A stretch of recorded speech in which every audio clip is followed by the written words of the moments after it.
Hello my dear students, welcome to my class. Myself Humaira Nas. Today I am teaching you Maharashtra State Board Standard 12 Physics Chapter 16 Semiconductor Devices. In this chapter we will discuss filter circuit. In this chapter we will discuss filter circuit. Now what is filter circuit? Filter circuit is used to remove ripple from the output of a rectifier. क्या करता है filter circuit? Remove करता है ripple from the output of a rectifier. तो rectifier हमने देखा है, rectifier का मीन्स क्या होता है? It converts AC into DC, AC से DC में कन्वर्जन करता है. तो यहाँ पर हमको जो स्टेडी DC मिलना चाहिए तो उसकी जगह पर हमको क्या कर होता है, यहाँ पर रिपल फॉर्म में मिलता है, ये अनडिज़ायरेबल फॉर्म में मिलता है. तो इसलिए हम क्या करते हैं, फिल्टर सर्किट को यूज़ करते हैं. तो filter circuit is use to remove the ripple from the output of a rectifier, or a filter circuit is a circuit which removes the AC component or the ripple from a rectifier output and allows only the DC component. Okay, allows only the DC component. So this is about the filter circuit.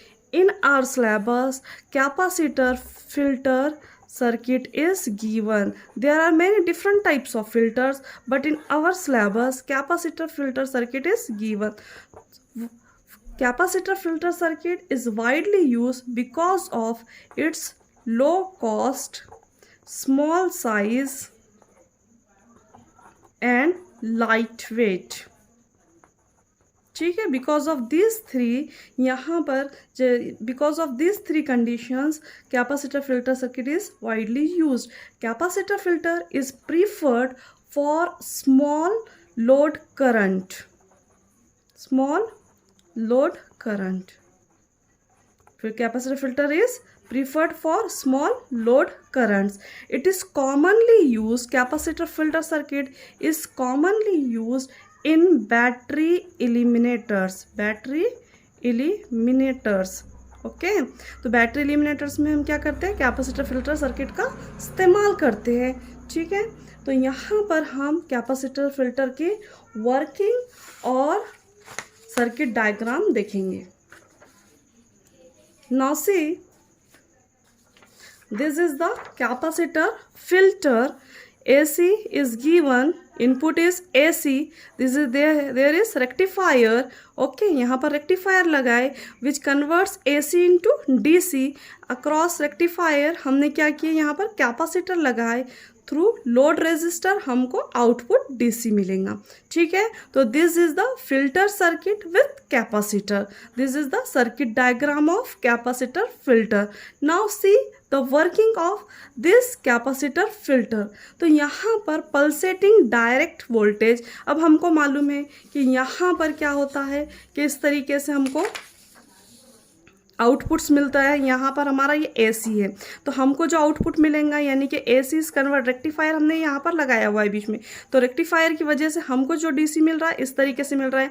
अगर हम full wave rectifier की बात करते हैं तो ये AC इस तरीके से हमारा कन्वर्ट हो रहा है. ठीक है, तो ये हमारे को DC मिल रहा है.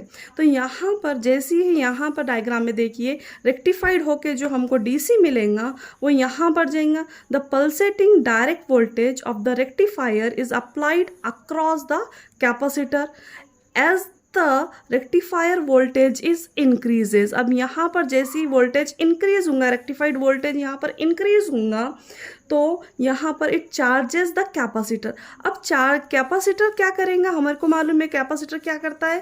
फंक्शन ऑफ कैपेसिटर क्या है, एक तो चार्जिंग होती है कैपेसिटर में और दूसरा क्या होता है, डिस्चार्जिंग होती है. तो कैपेसिटर चार्जिंग कब करेगा, जब रेक्टिफाइड वोल्टेज क्या होगा, इंक्रीज होगा. तो यहाँ पर हम वेव फॉर्म में देखेंगे कि यहाँ पर ये हमारे पास जैसी है नहीं कि कैपेसिटर क्या हो रहा है, यहाँ पर रेक्टिफाइड वोल्टेज पिक वैल्यू पे जा रहा है, तो हमारा कैपेसिटर ये जो ब्लू लाइन दिख रही है, तो कैपेसिटर क्या कर रहा है, चार्जिंग कर रहा है। तो अप टू ए पॉइंट, ये ए पॉइंट पर कैपेसिटर चार्ज कर रहा है। At the end of quarter cycle हम क्या कर रहे हैं, ए पॉइंट ले रहे हैं। The capacitor is charge to the peak value Vp, ठीक है। पिक वैल्यू वोल्टेज क्या हमारा पास V सफिक्स P है ऑफ द रेक्टिफाइड वोल्टेज। जैसे यहाँ पर चार्जिंग रेक्टिफायर वोल्टेज अगर है ना इंक्रीज हुआ, तो यहाँ पर कैपेसिटर चार्ज होगा। अब ये रेक्टिफाइड वोल्टेज हमारा क्या हो रहा है, डिक्रीज हो रहा है, तो वैसे ही हमारा कैपेसिटर क्या करेगा, डिस्चार्ज करेगा थ्रू लाइन ए बी। यहाँ पे ए से बी पॉइंट जो दिख रहा है, तो ये डिस्चार्जिंग ऑफ कैपेसिटर है। फिर उसके बाद ही हमारा वोल्टेज क्या करेंगे, across load will decrease only slightly because immediately the next voltage peak comes out, यानी कि सी वाला पॉइंट आ रहा हमारा। फिर यहाँ पर कैपेसिटर क्या कर रहा है, चार्ज कर रहा है, सी से डी डिस्चार्ज। फिर यहाँ पर पिक वैल्यू जब आती है, यानी कि रेक्टिफाइड वोल्टेज जब इंक्रीज होता है, तो हमारा कैपेसिटर क्या करता है, चार्ज करता है। और जब रेक्टिफाइड वोल्टेज डिक्रीज की तरफ जाता है, ये वाले पॉइंट की, तो हमारा कैपेसिटर क्या करता है, यहाँ पर डिस्चार्ज करता है। तो जब rectifier voltage start to decrease as this occurs, the capacitor discharges through the load and voltage across it, ठीक है। तो जैसे हमारे पास रेक्टिफाइड वोल्टेज चार्ज स्टार्ट करता है, तो यहाँ पर start the decrease as this occurs, the capacitor discharges through the load and voltage across it, point A to B, C to D, E to F. तो these are the discharging point. और ये ए वाला point, सी वाला point, ई वाला point और जी वाला point क्या है, चार्जिंग पॉइंट्स है। तो रेक्टिफाइड वोल्टेज जब इंक्रीज होता है, it charges the capacitor and also supplies current to the load, ठीक है। ये लोड रेजिस्टर है, यहाँ पर जो करंट मिल रहा है आई सफिक्स एल है, बुक में करेक्शन कर लीजिए, यहाँ आई सफिक्स एल लीजिए, करंट है ये, ठीक है। Also supplies current to the load. तो this is the working of capacitor filter, okay. तो यहाँ पर हमारे पास जो आउटपुट मिल रहा है, ये फॉर्म में मिल रहा है। तो यहाँ पर अभी भी है नहीं कि ये स्टेडी वाली वैल्यू नहीं है, ये मतलब हमारे पास जो चाहिए था इस तरीके से नहीं आया। तो हम क्या करेंगे, इस कैपेसिटर, इसके अक्रॉस में हम क्या करते हैं, वोल्टेज रेगुलेटर का इस्तेमाल करते हैं, ठीक है, स्टेडी वैल्यू मिलने के लिए। तो यहाँ पर इस तरीके से जो पल्सेटिंग था वोल्टेज रेक्टिफायर, तो किसी हद तक हमने क्या करे, इस रिपल्स को रिमूव करे। तो this is all about the capacitor filter. Okay, thank you very much for watching my video.